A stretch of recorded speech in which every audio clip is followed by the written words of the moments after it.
The 12 members of the Wild Boars soccer team and their coach subsisted on water that flooded the cave, where they were trapped for 2 weeks, and they now regard the divers who saved them as family, they said at a news conference on Wednesday after finally leaving a hospital and preparing to return to their homes in northern Thailand.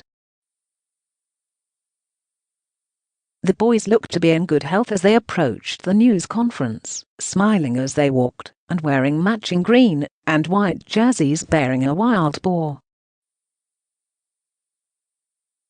They kicked a soccer ball around for a moment before they were briefly reunited with classmates.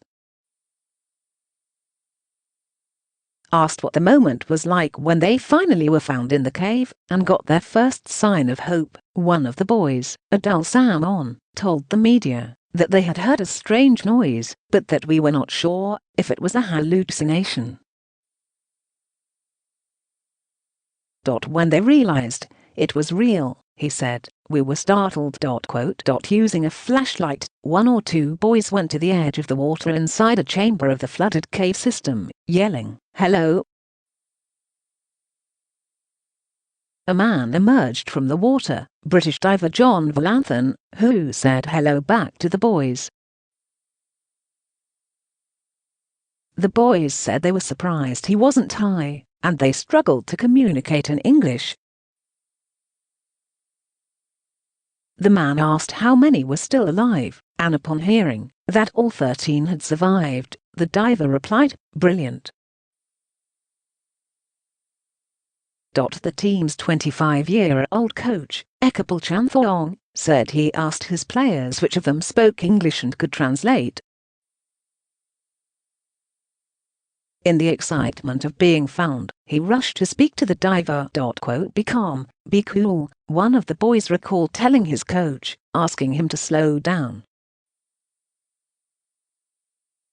Adul Sam-On, a 14-year-old from conflict-torn Myanmar whose parents sent him to Thailand, and who has been called stateless, acted as translator.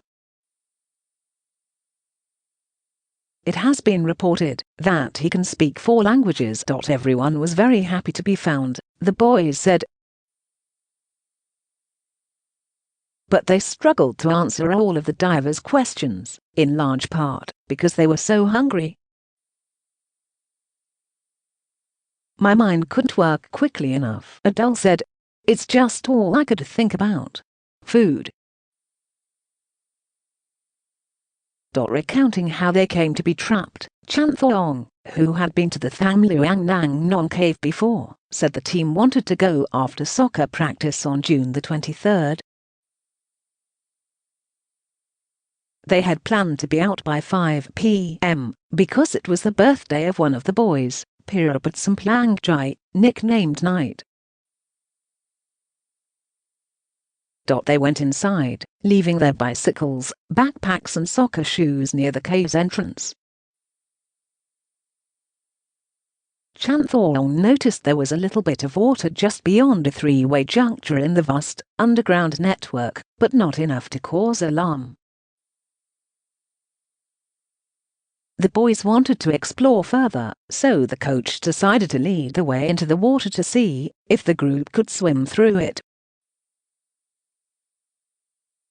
It was widely reported that nearly all of the boys were unable to swim. That wasn't accurate, Chanthong said, adding that all of them could swim to some extent, partly because he had helped them practice. As the group got deeper into the cave network, the coach told the boys that if they wanted to reach the farthest point of the chamber, they would need to dive to get there. They also talked about returning to the cave the next day. But as they began to make their way back, Chanthong said, one of the boys reported that water was rushing in as they neared the juncture. They later learned that the flooding was driven by a severe rainstorm. Rushing water and quickly changing conditions confused the boys and made them wonder if they were lost. The coach said they weren't, and he took a rope with him to see if he could find a way out through the water. If I pull twice, that means that I saw the exit, he said. But if I don't pull 2 times, then pull me back. All he could find, Chanthong said, were rocks and sand. When he returned, he told his players, "We can't go out now. We have to go to look for another exit." At the news conference, the boys were asked what they felt after hearing that. "I was afraid," said Mongkul Boonpiam, 13, adding that he was sure his mother would scold him for not coming home on time. Others said they were confident they weren't lost, and that they would make it out. They said they tried to be calm and not lose hope. Attempts to dig their way out led nowhere, and the water level showed no signs of lowering. The group looked for a place to spend the night, Chanthong said. After finding a safe spot, they prayed. The team had no food, having eaten after soccer practice earlier that day. They survived by drinking water streaming down a rock face near the ledge, where they stayed for most of the next 2 weeks. To preserve their batteries, they used one flashlight at a time. The boys said they felt weak and hungry during their ordeal, and that they pined for their favorite foods. Fried rice was mentioned several times. After they were rescued, one boy said that he wanted to eat khao pad grapao, a popular Thai rice dish of meat stir-fried with basil and chili peppers. The news conference did not feature back and forth discussions with the media. Instead, journalists submitted questions for the team in advance, according to the Thai Public Broadcasting Service. An interpreter at the event, which was timed to air as a segment of the Thailand Moving Forward show on a government channel, said the boys have been declared physically and emotionally ready to return to society. The 12 boys and their coach were rescued over the course of 3 days last week, ending the ordeal that began on June the 23rd.